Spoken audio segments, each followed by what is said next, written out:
So the topic for today is minimum spanning trees. So I defined and discussed the problem a little bit at the end of last class. So we'll go over the problem again. And I will discuss two classic algorithms to solve the minimum spanning tree, Kruskal's algorithm and Prim's algorithm. And underlying them is basically the same greedy principle. And I think this is sort of the important part that I want to get across, is that the minimum spanning tree problem is a classic example of a greedy algorithm. And again, it's, but it requires some cleverness to both come up with the algorithm and to sort of do the analysis. But we'll always think in terms of, if you remember the discussion of Huffman coding, we have this sort of switching property. And this comes up in lots of greedy algorithms, that you look at the solution that a greedy algorithm proposes, and you look at the solution, some other solution that might not be doing what greedy is doing, and you show that there are some switches you can do to the other solution to improve the objective. And so we will have similar arguments for the minimum spanning tree problem. Right, so now I will go ahead and project my screen. All right.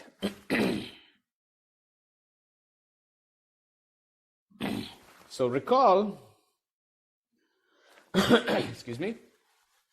So for the minimum spanning tree, we will consider a weighted, connected, undirected graph G with non-negative weights. So this means non-negative. The weights are, it's a weight function that for every edge gives you a weight. And a spanning tree, which we denote as T, is a tree that involves all vertices of V, all vertices of the graph, and is connected, right? It's a connected subgraph that connects all vertices of the tree, a connected subgraph of G that involves all vertices. For any subset of edges that I call F, you can denote the weight of F to be the sum of weights of each of the individual edges, right? Just the obvious thing. And so the problem is to find a subset of edges such that F forms a connected graph. We assume that G is connected, such that F forms a connected graph and the weight of F is minimized. This is the minimum spanning tree problem. I stated a claim saying that any optimal F forms a tree. The reason for that is if it was not a tree, then it must involve a cycle because it's a connected graph on all vertices. So the proof of this, which I left as an exercise, but I can tell you, is when you take any connected graph that is not a tree, it must contain a cycle, and you can remove an edge of the cycle and keep the graph connected. And by that, you would actually reduce the total weight, and therefore it wasn't optimal to start with. Okay, any questions about that? Right, if not, then let's continue. So what is the basic principle? So the basic principle of the minimum spanning tree is a generic algorithm. So first we'll say that, so we'll define a set F of edges is, I'm going to use a term, I'll say extendable if there exists a minimum spanning tree. That's MST. Right? So minimum spanning tree, it's famous enough that you just call it the MST. If there exists an MST involving F. Does that make sense? So you take any subset of edges. If there is a minimum spanning tree that involves those edges, you call that set extendable because you can extend it to a minimum spanning tree. So for any subset of edges, there is this property. Okay? And then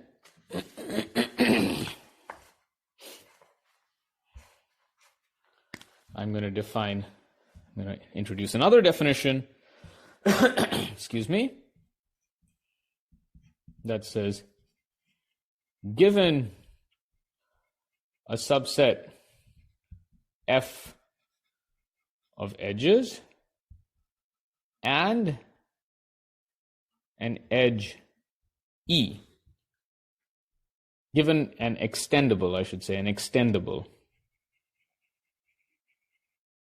subset of edges and an edge E, we say E is safe for F if F union E is also extendable. Okay? So a set is extendable if you can add more edges to make it a minimum spanning tree.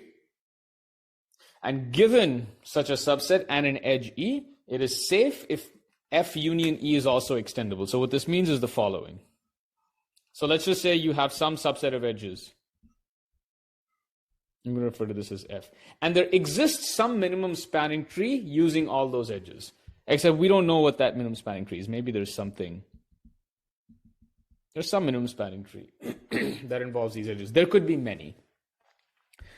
Given another edge E, this is extendable if there exists a minimum spanning tree involving F and E. All right, so maybe there's some spanning tree. So the basic idea, so I'll call it sort of like the, this is not really the algorithm, but a template for MST, for a minimum spanning tree algorithm.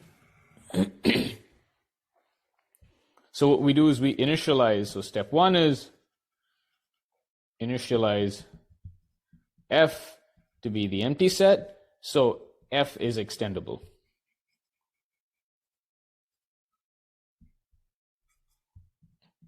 And then we say while F is not a tree, while F is not a tree,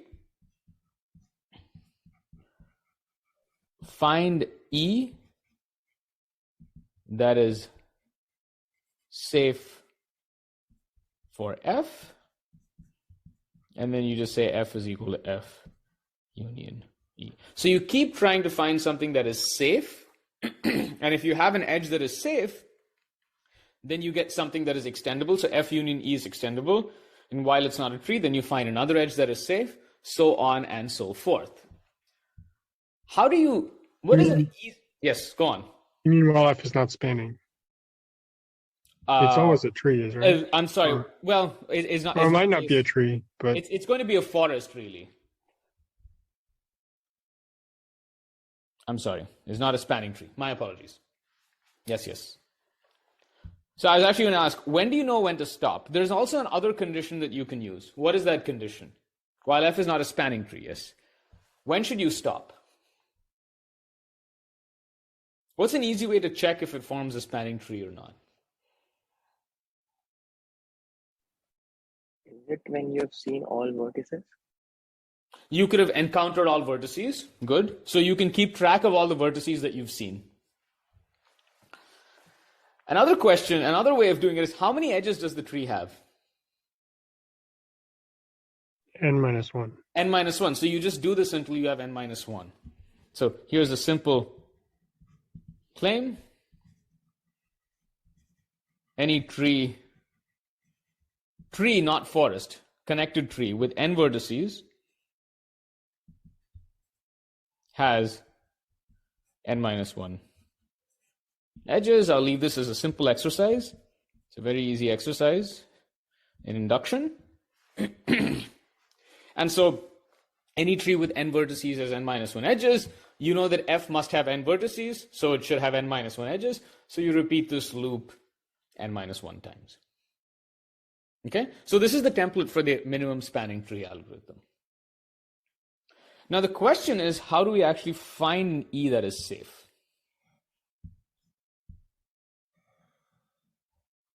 And this we will do using a greedy procedure.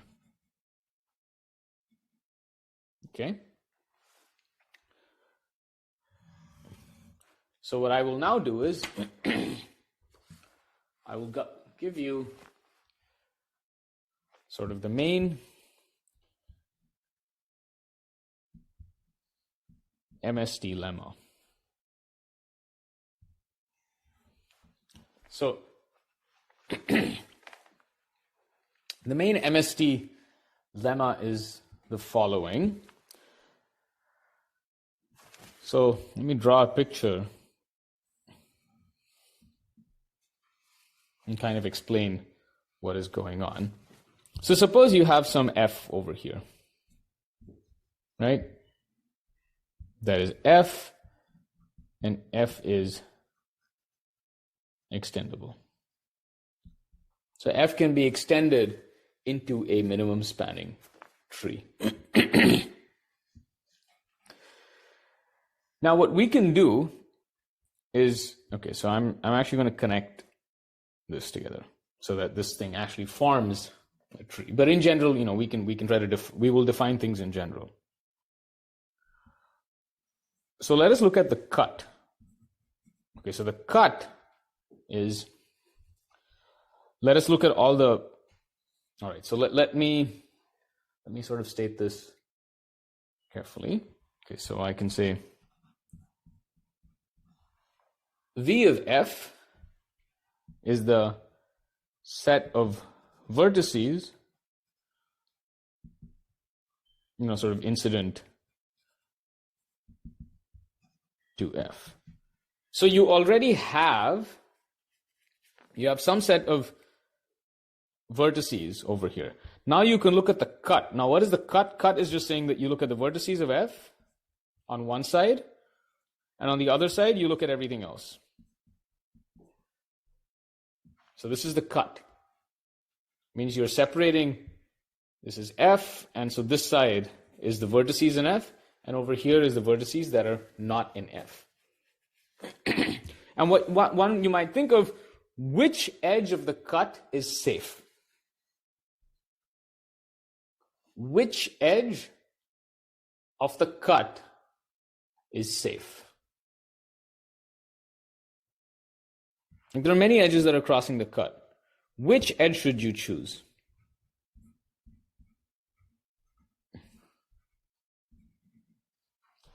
And the lemma says that look at the edge of minimum weight that crosses this cut. Then this edge is safe.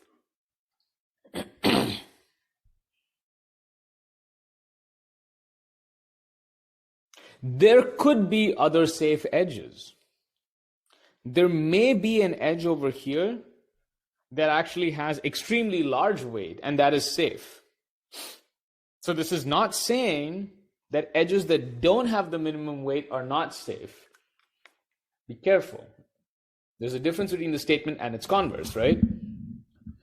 The statement is the edge of minimum weight is safe. Okay? Yes. What would be an example of an unsafe edge? What would be an example of an unsafe edge? So let me give you an example here. Let me just draw it with this, okay? So let's say that the weight of this is 5, okay? And let's say there is an edge here whose weight is 1. And there is an edge here whose weight is 10. And let's just say that there's nothing else that connects to any of this. Nothing else that connects to any of this. All these other edges are going out. Does this make sense? Yeah. The edge 10 is not safe. Because instead of putting the edge 10, you could put the edge 5 and edge 1 and you'll get a smaller cost. Therefore, this edge cannot be added to F and extended to a minimum spanning tree. The edge 5 is safe because if you add 5, there is a way of getting to a minimum spanning tree with 5. There could be another edge over here whose weight is 1. So 5 might not have the minimum weight, but 5 is safe.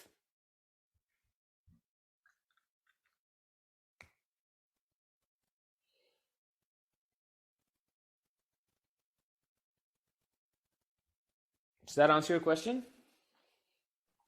Yeah, thanks. Any other questions about these definitions?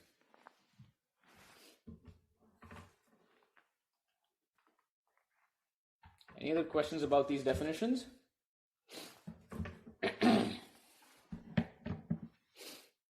Okay, so now let us give a state our main lemma. So I'm just repeating this. So let F be an extendable set of edges. Let V of F be the sort of restating set of vertices incident to so I'm assuming that F is not a minimum spanning tree. Otherwise, this would sort of be vacuous. Okay? The edge, or I'll say an edge of minimum weight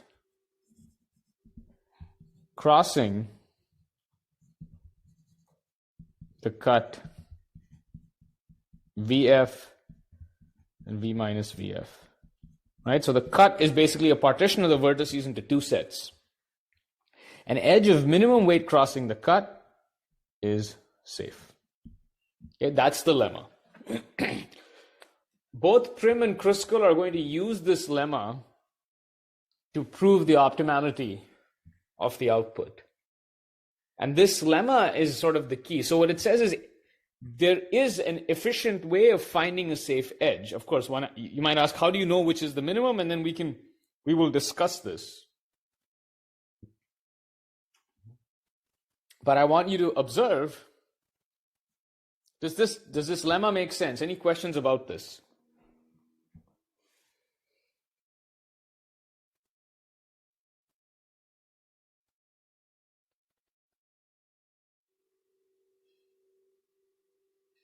Okay. Now, there could be many edges of minimum weight. There could be an edge of weight 1 over there. There could be an edge there of weight 1. Both of these are safe. There could be some other edge, I don't know, maybe over here that goes out, and that is also 1. All of these edges are safe.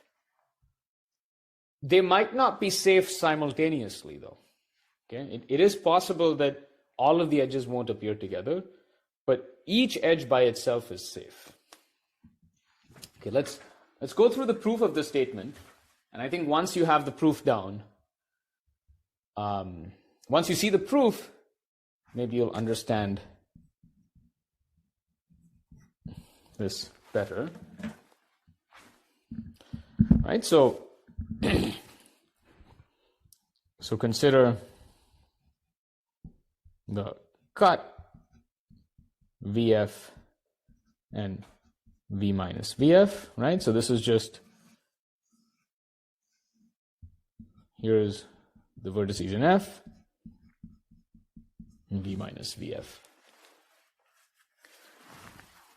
Now observe, there is no edge of F crossing the cut. This is by definition, because if there was an edge crossing the cut, then and this edge was in F, then this vertex also has to be in F, which would contradict the fact that it's in V minus VF.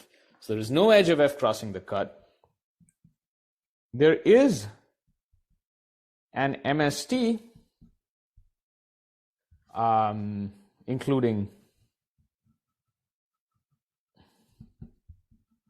all edges in F, right? This is just sort of, so note that F could look like, V of F could look like this. They don't have to be connected internally. So it's just a set of vertices that are involved on those edges. F might form a bunch of disconnected trees. But there is some MST that includes all edges in F, and that's because F is extendable. It's again by definition. So I'll refer to this MST as T. The set of edges is T, the tree. So some edge of T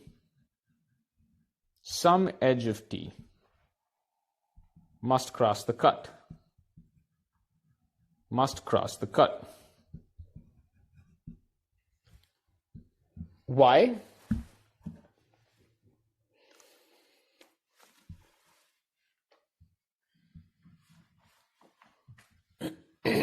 Why must some edge of the tree cross the cut?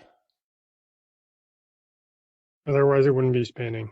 Otherwise, it wouldn't be a minimum. It's a spanning tree, right? Because it's a spanning tree. So you have to get, the spanning tree allows you to get from anywhere to anywhere. It's a connected graph.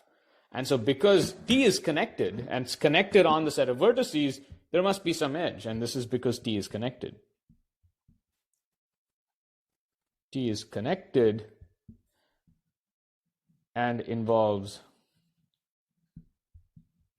all vertices of F, all vertices V. Okay. So some edge, okay, so call this edge, I'm going to refer to this as edge E prime. So this is some edge E prime. There is some MST, so pick any MST that includes all these edges, and it has some edge E prime. Let E be the minimum weight edge crossing this cut. So this was E prime, and there's some edge over here, E. Okay, so why is E going to be safe?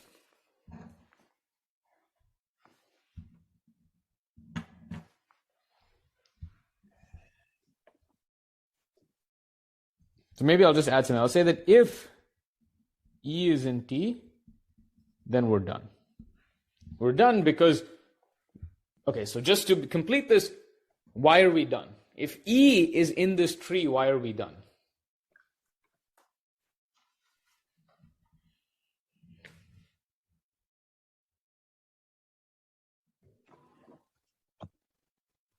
The tree contain, like, then there is an MS, then F union E is a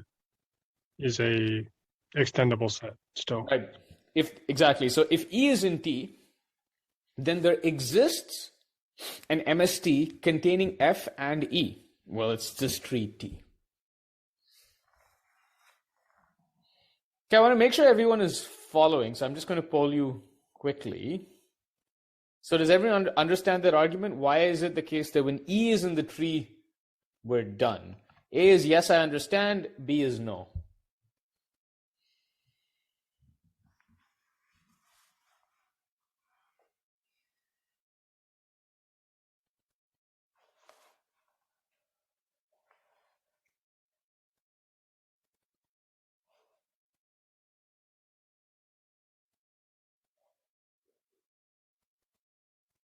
Okay, so it's still, it's about 70-30, and 30% are still confused. So I want to explain this again, just so that you understand, because this is important.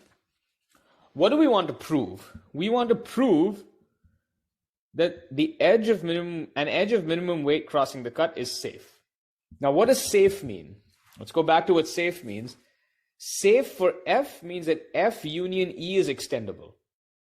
What does it mean to be extendable? it means there is an MST involving the set. So what this lemma says, what we need to show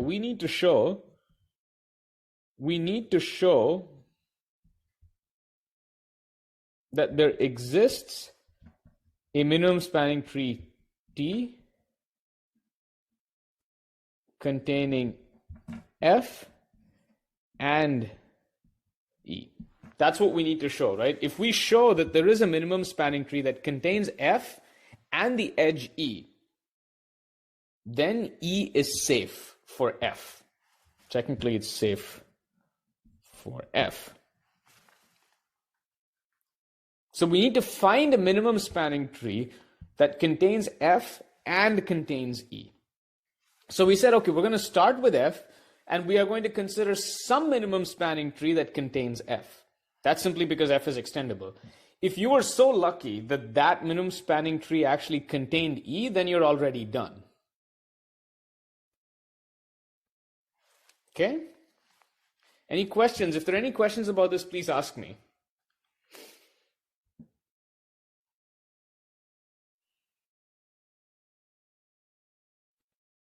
Okay. Professor, I have one question. Yeah, go ahead.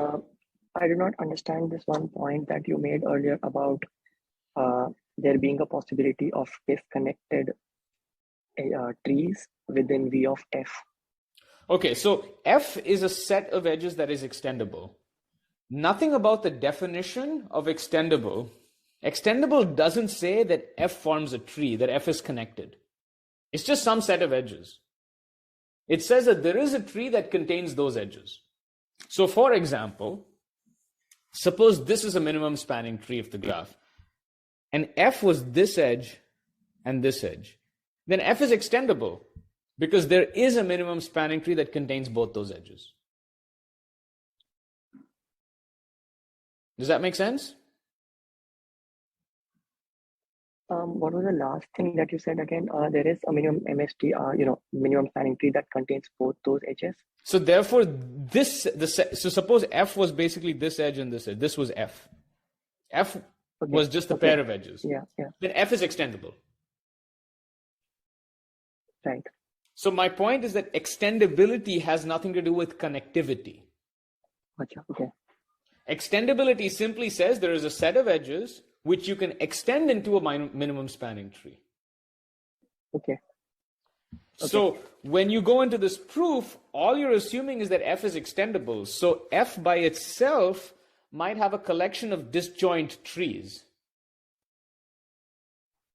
V of F is the set of vertices on F. So nothing says that V of F is connected in the original graph, but it might not be connected in F.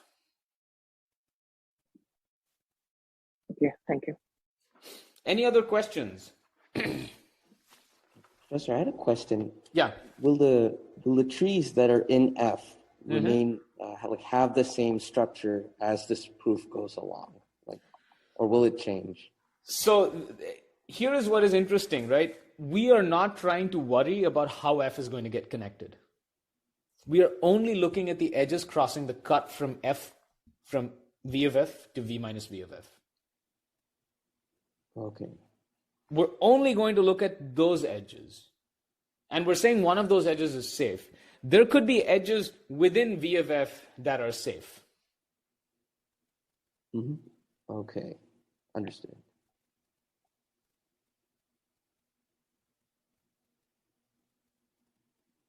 There could be edges within V of F that are safe.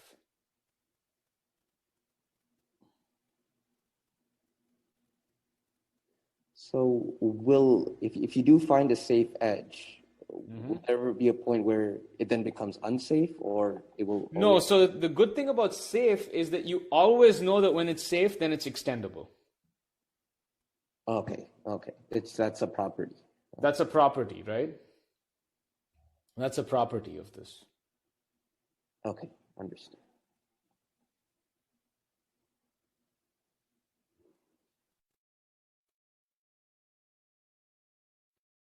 All right?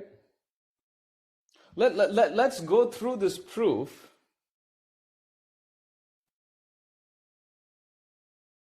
And we will start understanding. We can actually generalize this argument to something further. I'm stating this maybe someone raised a question in chat, is how are we eventually going to connect F? And that is a valid question. We need to understand that. But for now, I just want to look at this. And this is going to be actually be enough to do Prim's algorithm.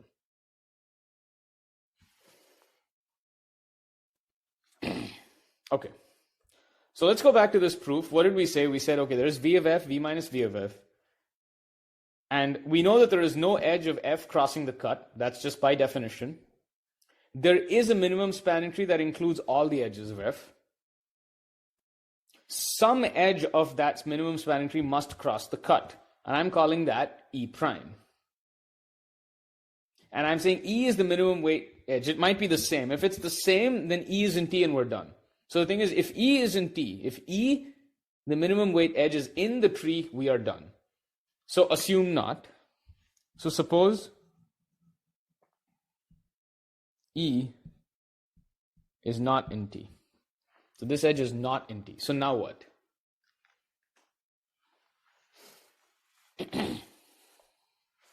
So obviously, E is not equal to E prime.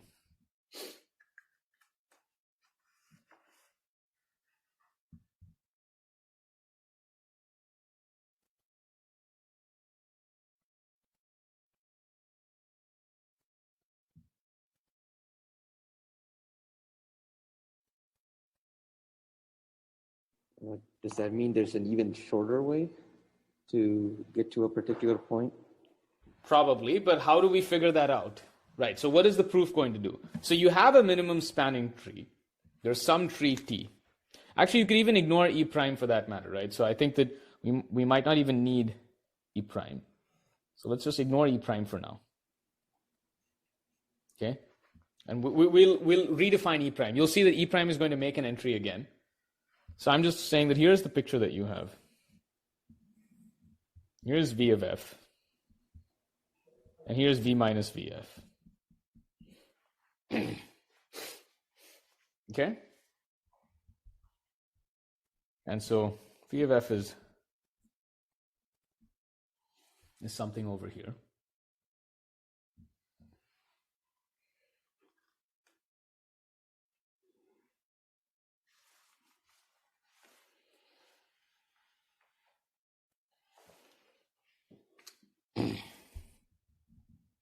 So whether V of F is connected or not, doesn't matter. And so now we have this edge E. And so, we know that there's some tree T that connects up all these edges. We don't know what that tree is. How are we going to get E into that minimum spanning tree? If we need to find some minimum spanning tree that involves the edges of F and the edges of E. So what are we going to do? And this is exactly the greedy part. We want to make a change to the tree and argue that it is only going to be better. Just like we did for Huffman coding, right? Where you took the tree, where in that case it was an encoding tree, and you switched the leaves. Here, you want to switch around the edges. So what are the edges that you are going to switch around?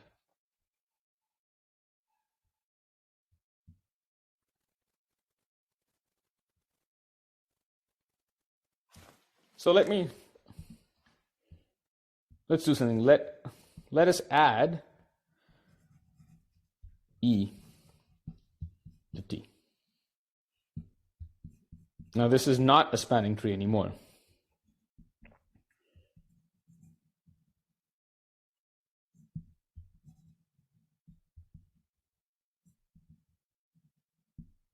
Okay?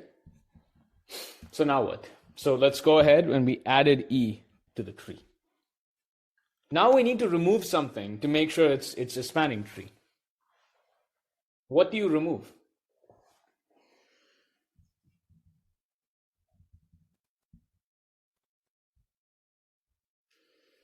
I'm sorry, why is it not a spanning tree anymore? Because when you add an edge to a spanning tree, you don't have a tree any longer. Okay. Right? You already had a tree to start with. So, okay, I'm going to put the tree is whatever, it's something like this. I'm putting it in dashes.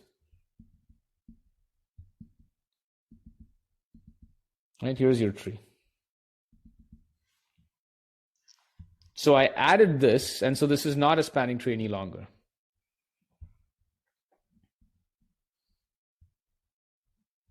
Look at this picture here. Look at this picture here. Who should you remove?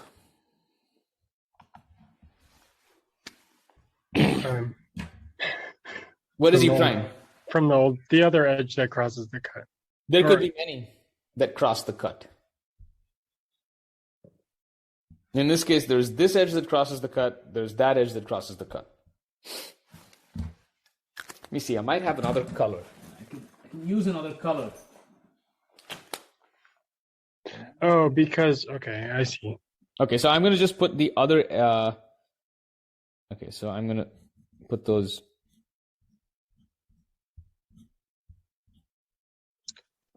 Well, we've created a cycle. Okay, good. And let's just remove the other edge on the cut in that cycle. Exactly. We created a cycle, so there is some other edge of the cycle that crosses the cut. Remove that edge. And why can you remove that edge? Why is this going to improve your objective? Because E had the minimum weight. E had the minimum weight crossing the cut. Exactly. Because E was a minimum weight crossing the cut. It could be the case that this other edge has exactly the same weight. But that's okay. Then you have not increased your objective by doing this. Right? So this becomes your E prime. That's why I said, forget that E prime. Let's look at this. Because there are multiple edges that could cross the cut. But you look at the cycle and you remove that. Note that this is not, we are not going to do this algorithmically. We are not doing this algorithmically. We are doing this as part of the proof. Just as in Huffman coding, we never actually went ahead and switched leaves. All of that is part of the proof. What you are arguing is that the greedy strategy, which is just to take the minimum weight, is good enough.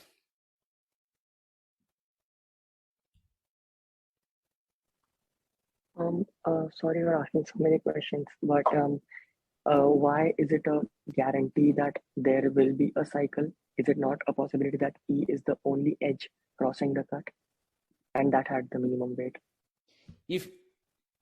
Okay, so this was the previous argument, right?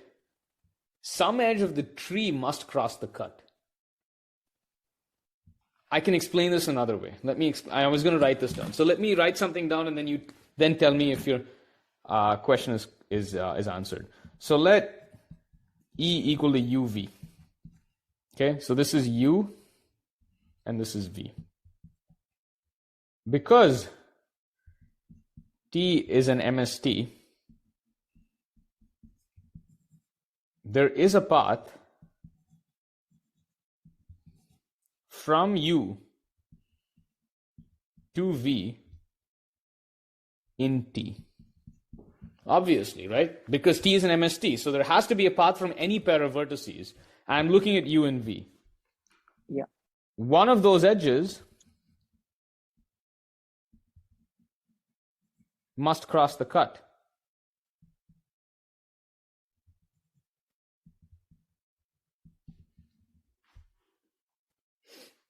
Right? One of those edges must cross the cut. I'm going to refer to this path as P.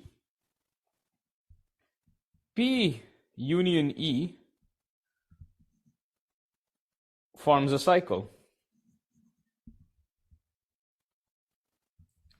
So we can remove any edge of a cycle, which in this case is P union E,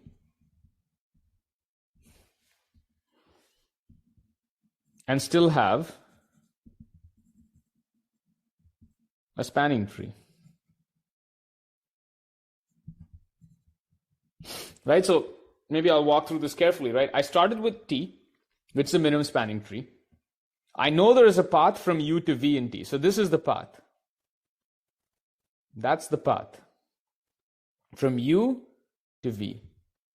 P union E. So this path with E forms a cycle because you have a path that goes from U to V and you have the edge UV. That's a cycle. We can remove any edge of that cycle and still have a spanning tree. It might not be minimum. I said we'll still have a spanning tree because when you have a cycle, when you remove an edge of a cycle, you don't change connectivity. Moreover, one of these edges, E prime, I'll call it E prime, must cross the cut. We know that the weight of E prime is at least the weight of E.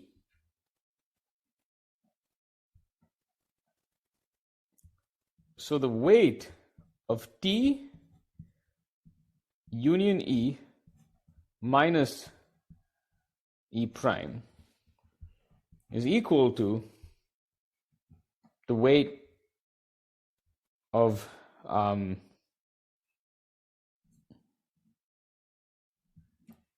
is just the weight of T. So this is the weight of the new tree that we got, right? We added E, we removed E prime. So this is just the weight of T plus the weight of E minus the weight of E prime. But this is greater than or equal to this, hence this is at most W of T. Now T was an MST. So T union E minus E prime is also an MST. So T union E is extendable. And that ends the proof. Okay, does this argument make sense? Any questions about this? This is again that same idea. You start with the tree, you modify it. Basically, you insert E, but now you need to find an edge to remove, and you can find E prime, which is crossing the cut. So you find an edge whose weight is at least the edge that you put in. And so you can remove that, and you are not going to increase the weight of your tree, and hence you're going to maintain that it's a minimum spanning tree. What happens is if T was an MST, then indeed E prime will also have the same weight because you can't have a strict inequality here. Right? So actually this has to be an equality. Any questions about this argument?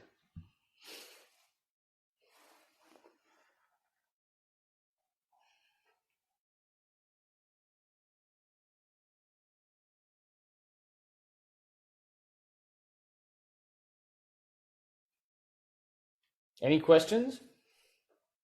So when you say T was an MST, if the weight of T was actually greater than the weight of T union E minus E prime, then T was not actually an MST. That's right. You would get a contradiction.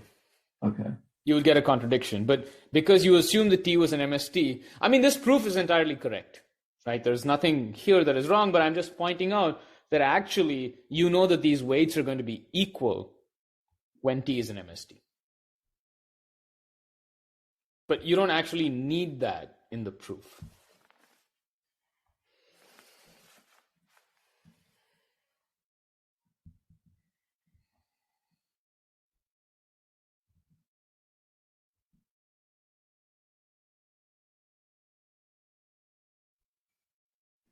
Professor, I have one question. Yes. How can you choose, like, let's say two edges have the same weight. How do you know which one to choose to form the minimum spanning tree?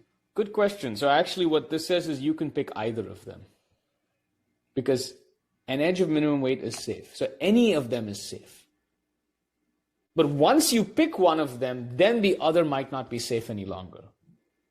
Remember, safety is with respect to your current set. So if you add one of the edges, then maybe the edge is not safe anymore.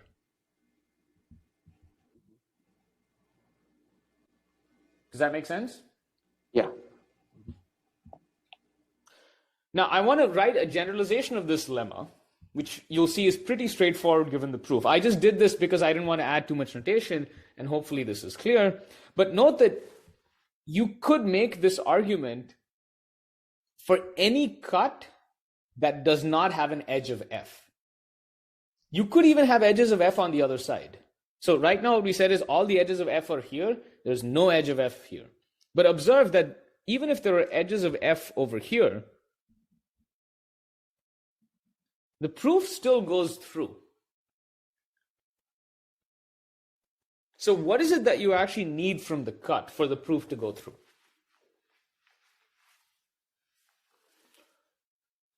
What is it that you actually need? I hope my question makes sense.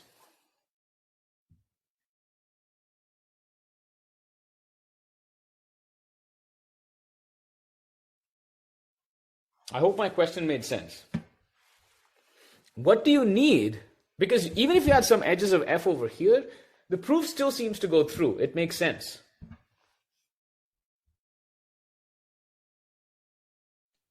There should be no edge of f that crosses the cut. Exactly. There should be no edge of f that crosses the cut. So you can make this argument for any cut such that no edge of f is crossing the cut. Because then you would stick this edge in, you would find some edge of, then you would look at the tree, the final tree, you know that there's some edge of the tree, and then you swap. Okay, so I'm going to write down this lemma. The proof is essentially identical. It is exactly the same thing.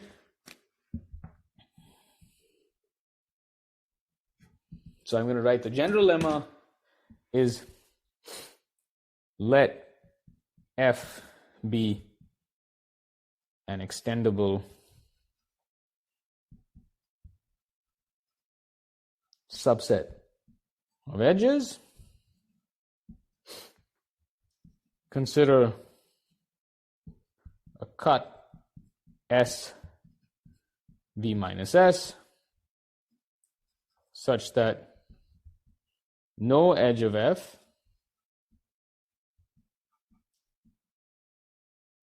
crosses the cut. An edge E of minimum weight crossing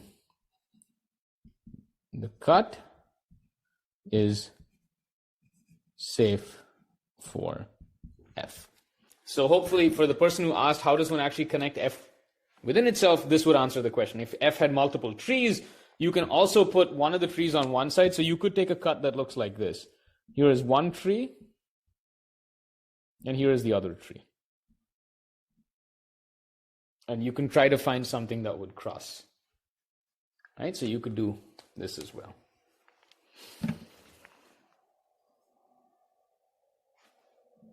Okay?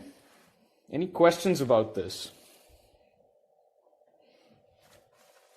So this is actually not a bad time to pause, take a breather, and we'll take just like a 1 or 2 minute break and stretch. And feel free to ask any questions you have about this lemma, the proof, or anything we've done so far. And when we come back, I'll show you the algorithm of Prim and Kruskal.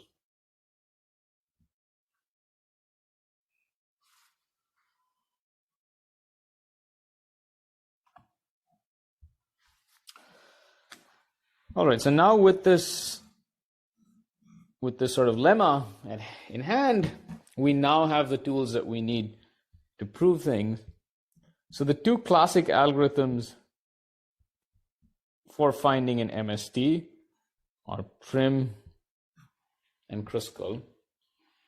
And they both have their advantages and disadvantages. Although in the worst case, you can, using basic data structures, you get the same running time. Using more fancier data structures, you can speed up Prim over Kruskal. So what Prim does is always maintains a connected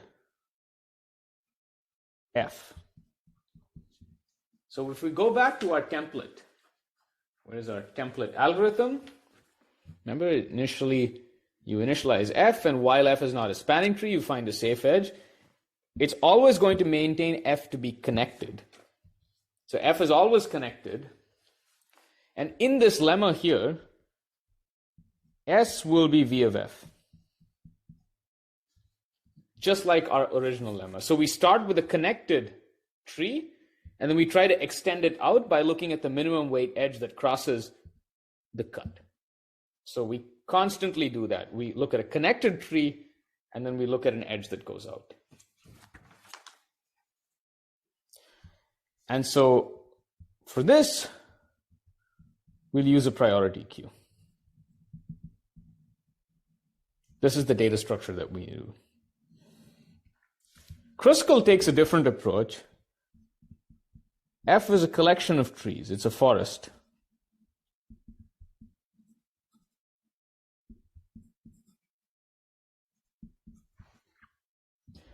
S is actually much more complicated to define. It does it in a different way. So what S is, well, the best way to think of S is that S is implicitly defined. Implicitly defined. Initially, all edges are sorted. All edges are sorted by weight. And what it uses as a data structure is something called a union find data structure.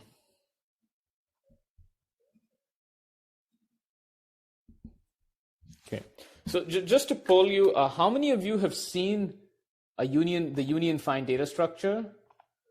So I'm just going to relaunch the poll. A is I have seen the union find data structure. B is I have not seen the union find data structure. Again, A is I have seen the union find data structure, and B is I have not.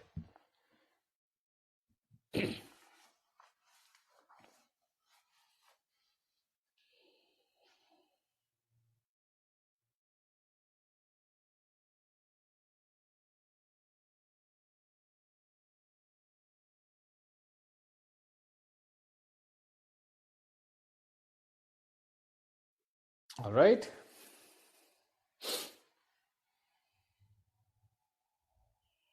Okay, so seems that there are enough people who have not seen the union find data structures, so I'm happy to talk about that as well.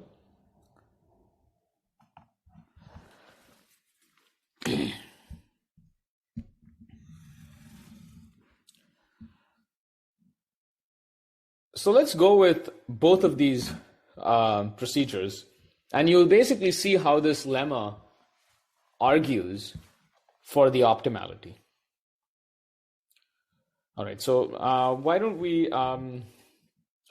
begin with Prim? We'll begin with Prim's algorithm.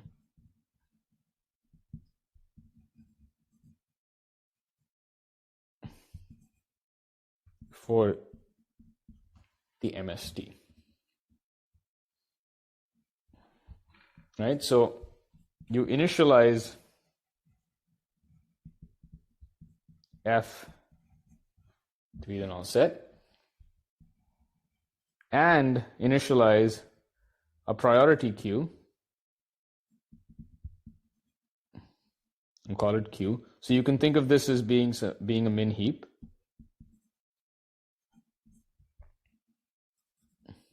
With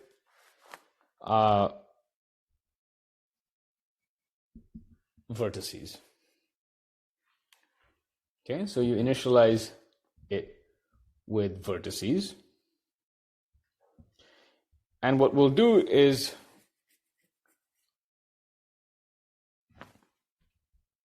we initialize F to be 0, priority Q with vertices, and I'm going to initialize a vertex set starting with just any arbitrary vertex. Right? It doesn't matter. So think of this as, I'm going to start building my minimum spanning tree from S. So that's what this capital S is. This is where I start. Okay? And you'll see that this S is the same as this F over here. So F is empty, and this is S. Okay? Now we say that while we have not found everything, we now need to sort of process the priority queue. I'm just thinking about doing this a little differently. Okay, so this is fine. Okay, so initialize, this is empty. Okay, so now we'll just add Q, add S to Q with priority 0. It doesn't really matter what this priority is. Okay, so now we'll say that while S is not everything,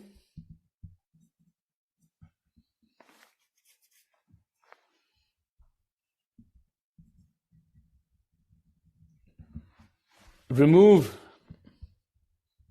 the top or the min from Q and add to capital S. I'm going to write something here and then I'll explain what this is. And then add the associated edge to F. I'm going to tell you what this associated edge is. You'll see this shortly. Okay, now what we will do is, so we remove the top, which is the minimum from the Q, and we'll add it to S. So initially, basically, you can just think of it as you're just taking the S and you're putting it into capital S. And I'll refer to this top min, I'll call it U. Okay, now here's where it gets interesting. For each vertex in the neighborhood of U. So at some point, let's say you have some partial tree right now. You decided to extend this tree by adding U. You now look at all the edges. You look at all the edges. And you're going to use these edges to update priorities for the vertices. So for every V in this, if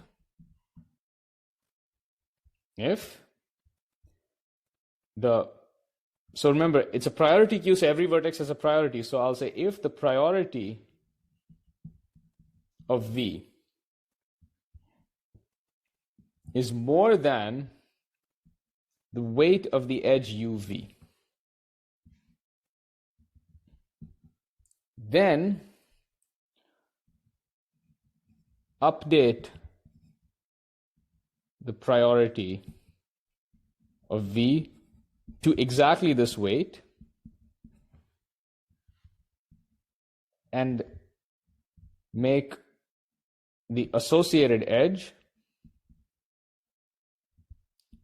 of V to be UV. Sorry for scrunching all of that in.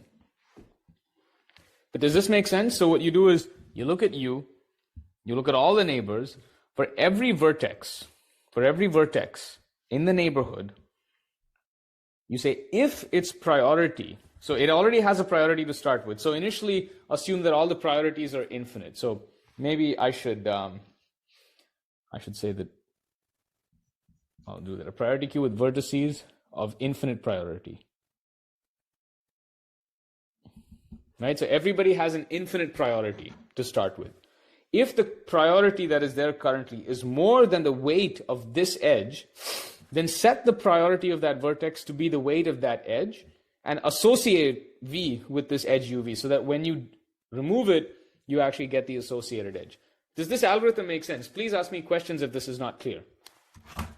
Please ask me questions if this is not clear. Surely the first vertex you want to remove is S, right? I'm sorry? Say that again. Say that again.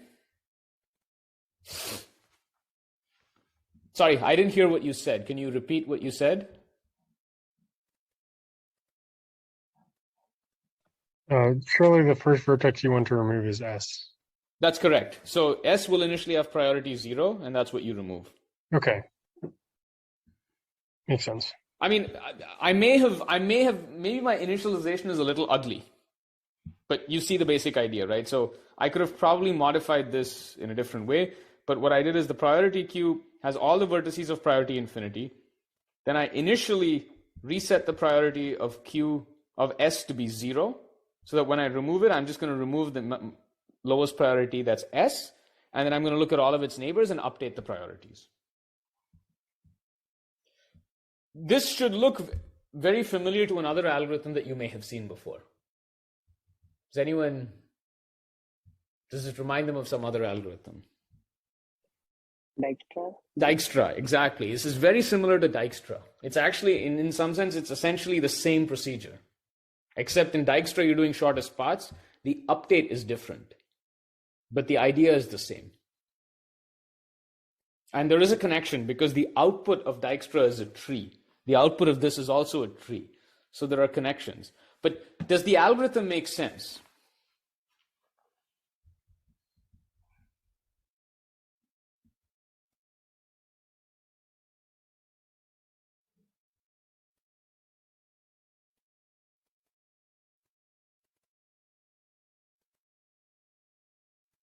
Any questions about the algorithm itself?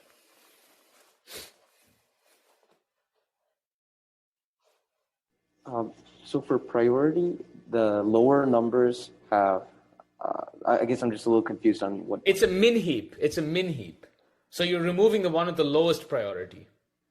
Okay. Lowest priority. Yeah, lowest priority. It's a priority queue. It's a min heap. Because you're trying to find the minimum weight, right? Right. Mm-hmm. Yeah. Got it.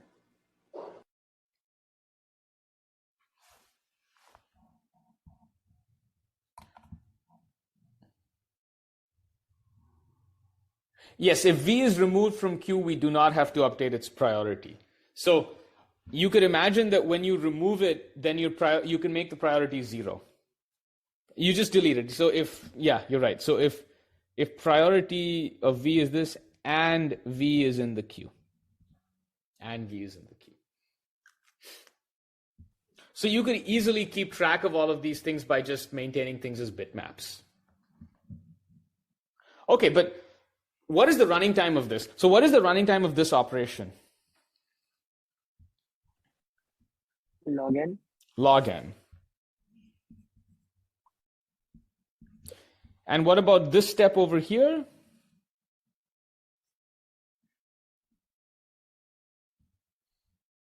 How long does it take to run this?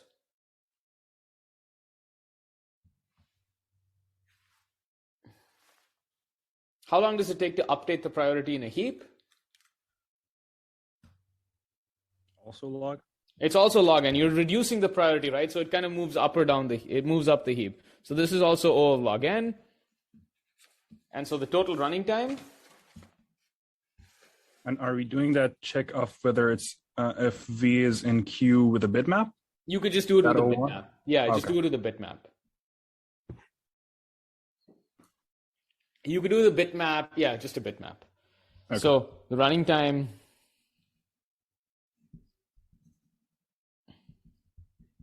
is O of m plus n log n, because this operation here runs once for each edge. Once for each edge. Okay, so this is m plus n log n. Just is m log n plus n log n. You can use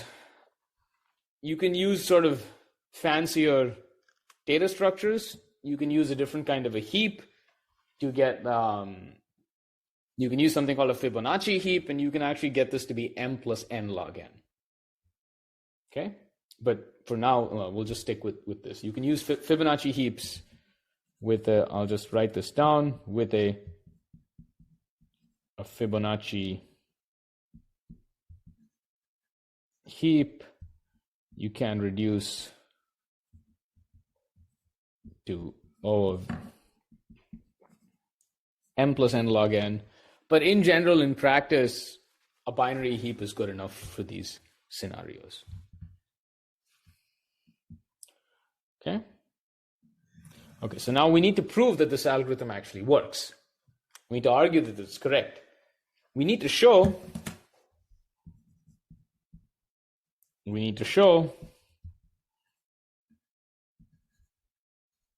that f is always extendable, which is basically saying that we need to argue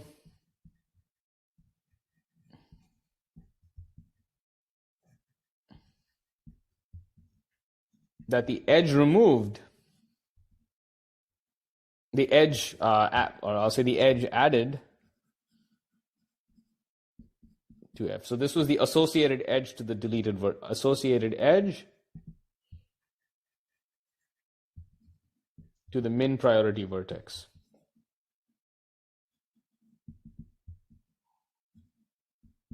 This is the associated edge to min. We need to argue that this edge added to f is the minimum edge, it's the minimum weight edge of the, or I should say we will argue that the edge added to f is the minimum weight edge of the cut S V minus S. Okay? So what this means is, so I'll just write this out as a claim that when there is a DQ, or I'll say a remove from Q, this is step 3A, right? Step 3A is when you're doing this, when there is a remove.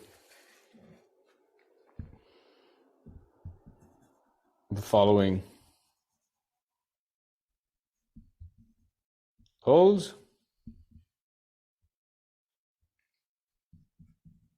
The associated edge E has minimum weight in the cut S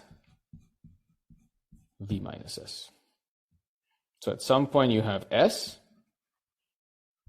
this is V minus S,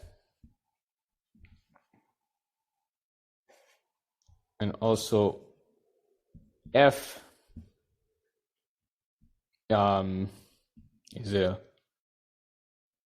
an MST of S. So S, basically what you have is you have a minimum spanning tree within S. That's what F is going to be. So it should be obvious. I'm not going to prove this fact, but it should be obvious from here that it always forms a tree. Right? Because at every point you're removing an edge. At every point, if you look at anything that's associated, U has been added to S. So all edges that are neighboring have already been processed. And what you have internally is a tree. Does that make sense? What you have internally is a tree. What about just saying that there's n minus 1 runs of the loop, so there's n minus 1 edges? No, yes, that is of course true, but I want to emphasize that the F that is maintained is a minimum spanning tree within S. That's all I'm saying. You Oh, could okay. change the algorithm. Sure. You're right. I'm just arguing that with respect to the invariant, the loop invariant over here, is that you have something connected within. Right? So this is sort of, remember we discussed loop invariant, so this is like the loop invariant.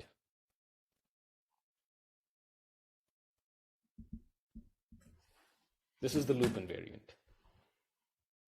So let's prove this.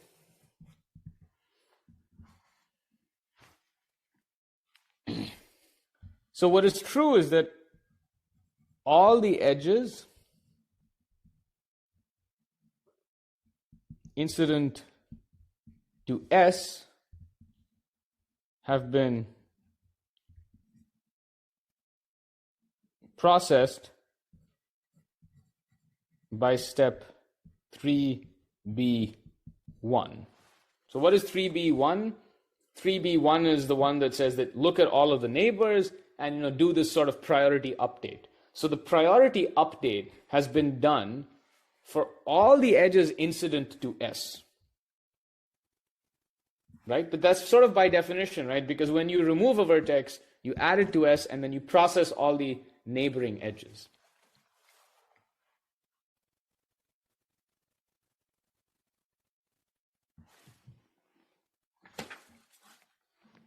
Right? All the edges incident to S have been processed by step 3b1. No edge, or I should say that an edge or any edge not incident to S has not been processed.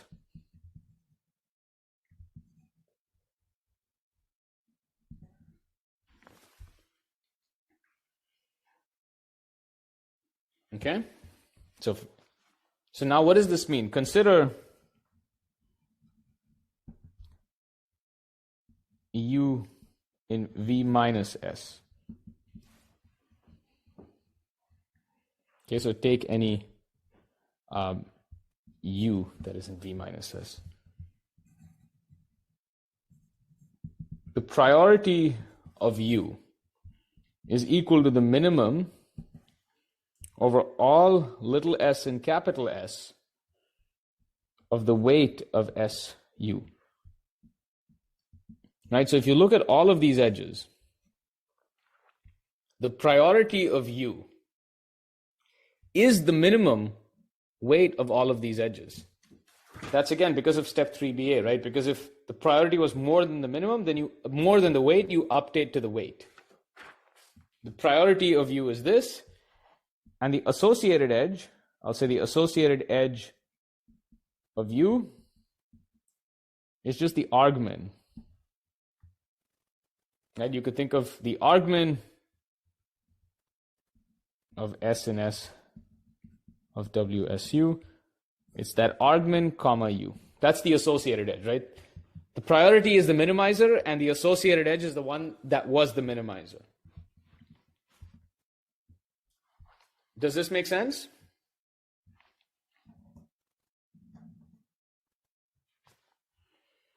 And so the minimum priority vertex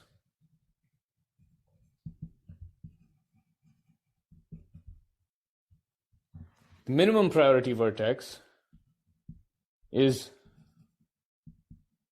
the one is the U that minimizes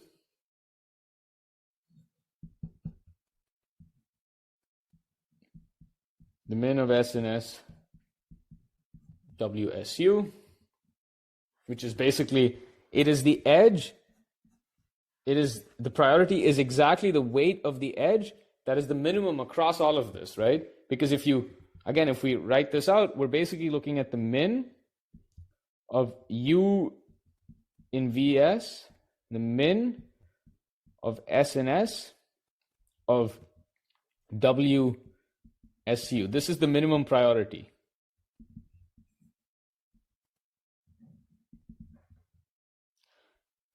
The associated edge is just the argmin. It's just the edge that minimizes this weight. So the associated edge is the argmin of S in S, U in V minus S of WSU. This is the associated edge.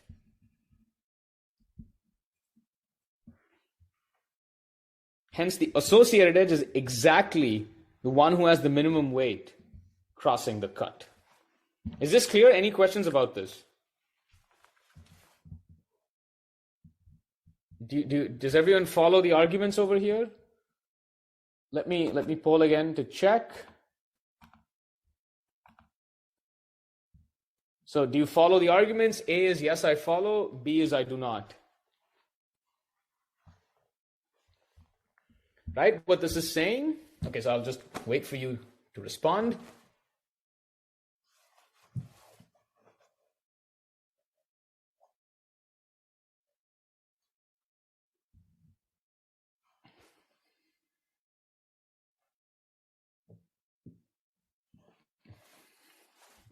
Okay, so I'll just quickly restate what I said over here. What you know is that S has been processed, right? All the vertices in S have been removed. So all of the incident edges have gone through step 3B1, which is this priority update. So all those edges have gone through the update, which means that if you look at the priority of a vertex, V, you look at the priority of a vertex V, or U in this case, the priority of vertex U, you look at all of these edges which have been processed. These edges have not been processed. So amongst the processed edges, you look at the minimum weight, that is exactly its priority. What is the associated edge? Is the edge that minimizes that weight, which is just the argmin. It's the argmin of this quantity. So what is the minimum priority vertex? Well, it's the vertex which has the minimum priority. So you're minimizing this quantity, the priority, over U, which is in V minus S. So you're minimizing over U and S of the weight of SU. But that is precisely the minimum edge weight that is crossing the cut. The associated edge is the argmin, is the edge that actually minimizes. So there's a difference between the priority and the associated edge, right? So that's why I'm using argmin versus this. And so what this means is that the associated edge,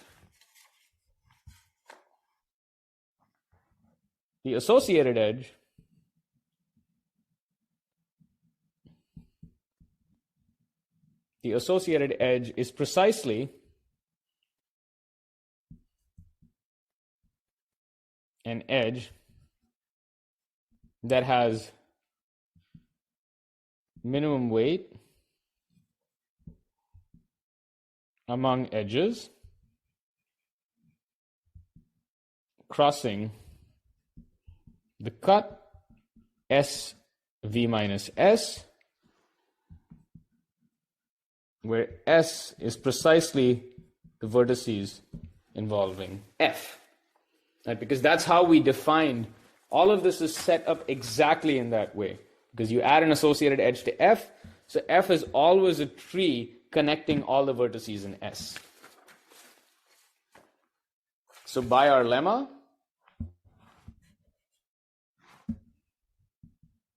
by the MST lemma, this associated edge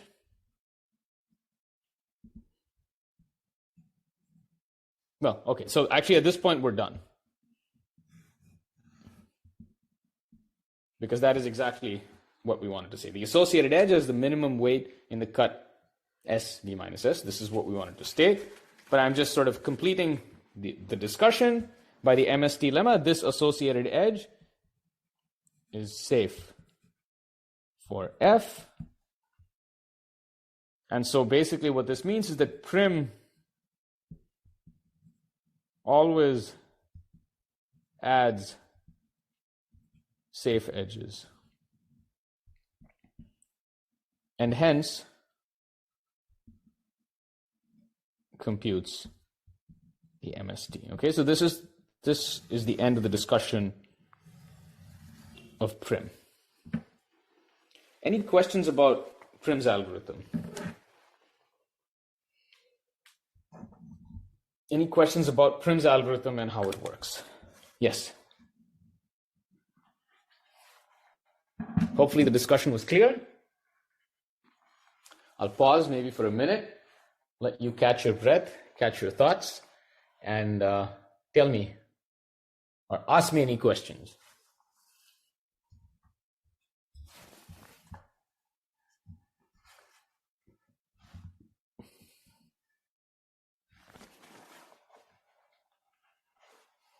Okay. So we have about 10 minutes left. That is not going to be enough for me to give a full-fledged proof of Kruskal's algorithm, but nonetheless, I can show it to you because actually, in some sense, the one doesn't have priority queues. Some of the underlying math is actually even simpler, which is why I decided to do Prim, because it's a little more complicated to think about. Okay, so Kruskal's algorithm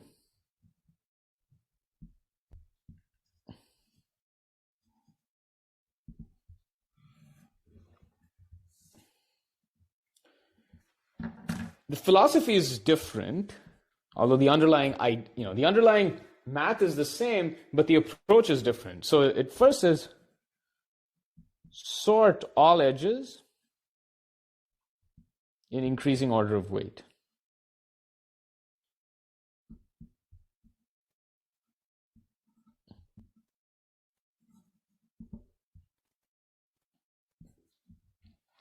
Now then it says, I'll tell you the union find data structure, but it says initialize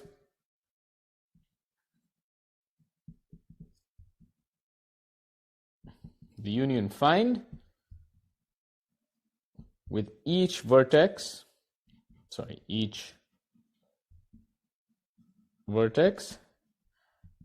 as a singleton set. So remember, we thought of Prim, I think of Prim as like growing an MST.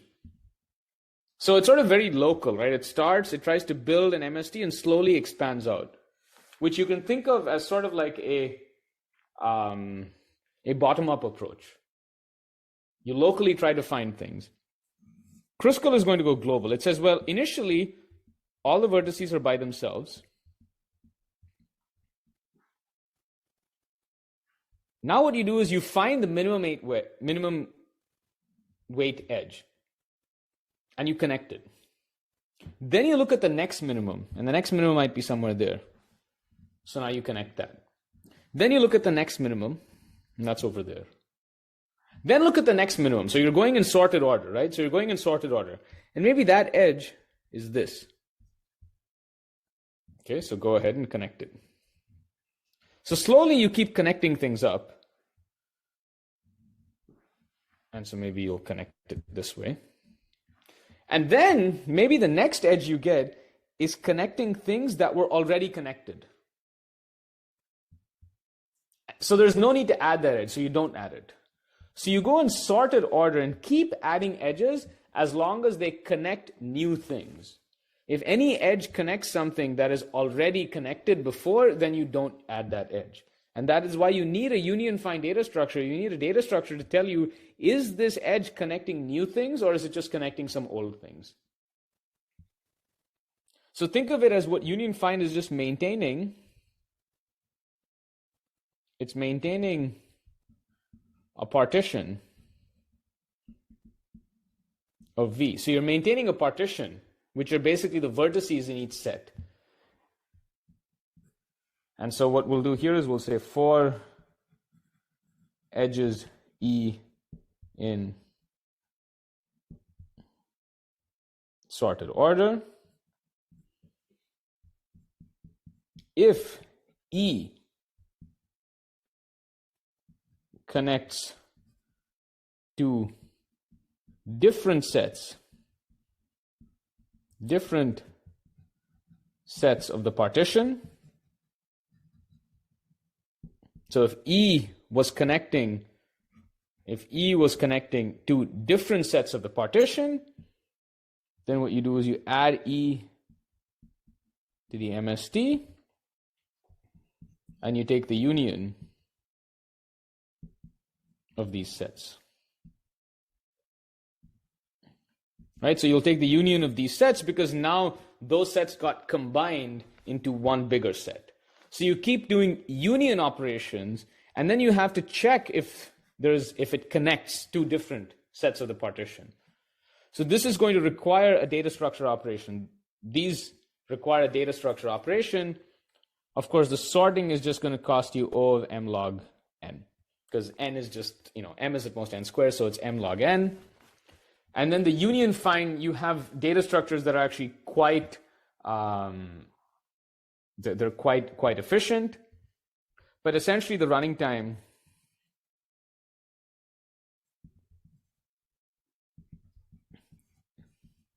is, it's O of m log n plus, so it's essentially O of m log n plus, I think, n times something called the Ackermann inverse.